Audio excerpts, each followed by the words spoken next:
கிளாம்பாக்கம் கலைஞர் நூற்றாண்டு பேருந்து முனையத்திலிருந்து ஆம்னி பேருந்துகளை 24ஆம் தேதியிலிருந்து இயக்க வேண்டும் என்று வைத்த வேண்டுகோளை ஏற்று நேற்றைக்கு 90% ஆம்னி பேருந்து உரிமையாளர்கள் தங்கள் பேருந்துகளை இயக்கி ஒத்துழைப்பு அளித்திருக்கிறார்கள்.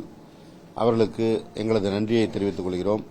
ஆம்னி பேருந்து உரிமையாளர்களுக்கு தேவையான வசதிகள் செய்யப்பட்டிருக்கின்றன. இந்த கலைஞர் நூற்றாண்டு பேருந்து முனையத்தின் முதல் தளத்தில் 27 புக்கிங் கவுண்டர் வைப்பதற்கு அவர்களுக்கு வசதி செய்திருப்பட்டிருக்கிறது. கோயம்பேட்டிலே ஏற்கனவே 5000 சதுர அடி தான் அவர்களுக்கான இடம் வழங்கப்பட்டிருக்கிறது. இங்கே கூடுதலாக 7000 சதுர அடி, அதாவது கூடுதலாக 2000 சதுர அடி சேர்த்து மொத்தம் 7000 சதுர அடிக்கான அளவிற்கு அவர்கள் புக்கிங் கவுண்டர் வைத்துக் கொள்வதற்கு இடம் வழங்கப்பட்டிருக்கிறது. எனவே அவர்கள் இதனை பயன்படுத்திக் கொள்ள வேண்டும் என்று அன்போடு கேட்டுக்கொள்கிறேன்.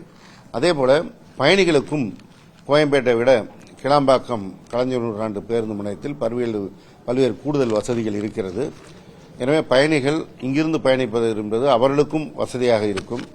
எனவே இந்த ஓரிரு ஆம்னி பேருந்து உரிமையாளர்கள் தேவையில்லாமல் பேட்டி கொடுப்பதை விடுத்துவிட்டு எப்படி மற்றவர்கள் இங்கிருந்து தங்களுடைய ஆம்னி பேருந்துகளை இயக்குகிறார்களோ அதேபோன்று குழப்பம் விளைவிக்காமல் இங்கே வந்து பேருந்துகளை இயக்க வேண்டும் என்று இந்த நேரத்தில் நான் அன்போடு கேட்டுக்கொள்கிறேன்.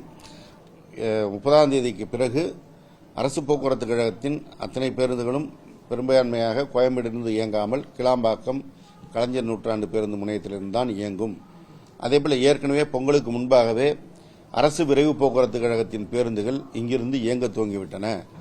ஆம்னி பேருந்துகளும் நேற்றையிலிருந்து இங்கிருந்து இயங்க துவங்கிவிட்டன. எனவே பொதுமக்களுக்கு எந்த குழப்பமும் யாரும் விளைவிக்க வேண்டாம். பொதுமக்களும் யாரும் சொல்கின்ற கருத்தை ஏற்றுக்கொள்ள வேண்டாம். அரசு உங்களுக்கான நடவடிக்கை எடுத்து வருகிறது. மாண்புமிகு முதல்வர் அவர்கள் தொடர்ந்து எங்களுக்கும் நம்முடைய சிஎம்டிஏ தலைவர் என்கிற முறையில் இந்து சமய அறநிலையத்துறை அமைச்சர் மாண்புமிகு அண்ணன் சேகர்பாபு அவர்களுக்கும் அறிவுரை வழங்கி வருகிறார்கள். அந்த அறிவுரை அடிப்படையில் தொடர்ந்து நாங்களும் இந்த பகுதிக்கு வந்து ஆய்வு செய்கிறோம். சமீபத்தில் தலைமைச் செயலர் அவர்களும் இங்கே வருகிறது ஆய்வு செய்து சில அறிவுரைகளை வழங்கியிருக்கிறார்கள். எனவே இந்த கிளாம்பாக்கம் கலைஞர் நூற்றாண்டு பேருந்து முனையம் என்பது முழுமையான செயல்பாட்டிற்கு வந்துவிட்டது. மற்ற இடங்களிலிருந்து பேருந்து சேவையை வந்து கூடுதல் படுத்தியிருக்கோம். திருவான்மியூருக்கு வந்து இப்போ ஏற்கனவே இருந்ததோட கூடுதலாக்கியிருக்கோம். சிறுசேரிக்கு இப்போ விட போகிறோம். அதுபோல் எங்கே தேவை இருக்கிறோ அந்த பகுதிக்கு கிளாம்பாக்கத்தோடு இணைப்பு பேருந்துகள் விடப்படும். நீங்கள் வந்து ஏற்கனவே பாரிஸுக்கு வந்து ராயப்பேட்டிலேருந்து போயிருந்தவங்க பக்கமாக போயிருப்பாங்க. பட் இதுக்கு போகும்போது கோயம்பேடு போகும்போது தூரமாக தான் ஆயிருக்கும். அப்போ அவங்க பேருந்துக்கு தான் மாறிடுவாங்க ஆட்டோவிலேருந்து. அதுபோல இங்கே வந்து இதற்கான பேருந்து வசதிகள் கூடுதலாக ஏற்பாடு செய்யப்படும். ஆம்னி பேருந்துகளை பொறுத்த வரைக்கும் அவங்களுக்கு பல்வேறு சங்கங்கள் இருக்கு. அவங்கள தான் அழைச்சி பேசுவோம். 1000 ஆம்னி பேருந்து உரிமையாளர்களையும் நாம் அழைத்து பேசுவது என்பது சாத்தியமில்லாதது. அதில் என்ன பிரச்சனைனா ஒவ்வொரு வருஷமும் புதுசாக ஆம்னி பேருந்து வாங்குற முதலாளிகள் இருக்காங்க. புதுசாக உற்பத்தி ஆகிறவங்க இருக்காங்க. அவங்க சங்கத்தில் சேராதப்ப அவங்களுக்கு என்ன தோணுதோ அதை செஞ்சிருப்பாங்க. சங்கத்தில் சேருகின்ற போது சங்கம் அவர்களுக்கு அறிவுரை சொல்கின்ற போது அதற்கு கட்டுப்பட்டு இருப்பாங்க. நீங்கள் கடந்த காலத்திற்கும் போன தீபாவளி போன பொங்கல் இந்த தீபாவளி இந்த பொங்கல் பார்த்தீங்கன்னா ஆம்னி பேருந்துகள் மீது இந்த புகார் வந்து குறைந்திருக்கிறது. ஆனால் தொடர்ந்து நடவடிக்கை எடுத்துக்கிட்டு தான் இருக்கும். ஏன் புகார் குறைஞ்சிருக்குன்னா இந்த நடவடிக்கை அதிகமாக இருக்கிறது ஒன்று.